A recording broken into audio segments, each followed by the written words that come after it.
La filosofía de Mohanty se caracteriza por su esfuerzo sistemático de integrar la tradición fenomenológica europea con la riqueza conceptual de la filosofía india clásica. Su pensamiento se sitúa en el ámbito de la filosofía comparada, pero no como una simple yuxtaposición de tradiciones, sino como un diálogo riguroso entre formas distintas de entender la conciencia, la realidad y también el conocimiento.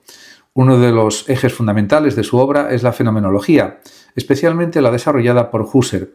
Mohanty adopta el método fenomenológico de análisis de la conciencia intencional, es decir, la idea de que toda conciencia es conciencia de algo. Sin embargo, su aportación original consiste en mostrar cómo este enfoque puede dialogar con teorías indias sobre la percepción y la cognición, presentes en escuelas como el budismo y el Vedanta.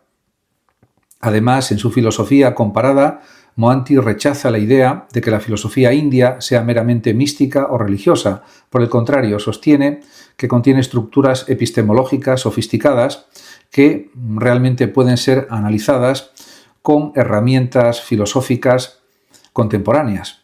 Por ejemplo, las discusiones indias sobre los medios de conocimiento ofrecen paralelismos interesantes con debates occidentales sobre justificación, evidencia y percepción. Otro aspecto clave de su pensamiento es la crítica al eurocentrismo filosófico. Mohanty argumenta que la historia de la filosofía no debe limitarse a la tradición europea, sino que debe ampliarse para precisamente incluir sistemas de pensamiento no occidentales como interlocutores plenamente racionales. Esto implica no solo estudiar la filosofía india desde fuera, sino integrarla en el mismo nivel de análisis conceptual que la filosofía occidental. Asimismo, su trabajo destaca también la importancia de la conciencia como punto de encuentro entre tradiciones.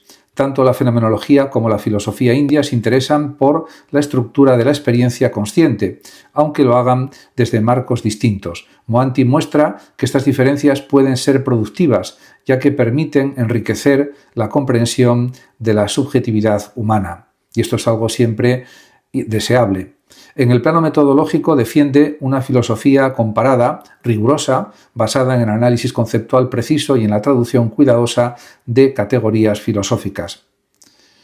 No se trata de buscar equivalencias simples, sino de comprender cómo distintos sistemas construyen sus propios mundos conceptuales.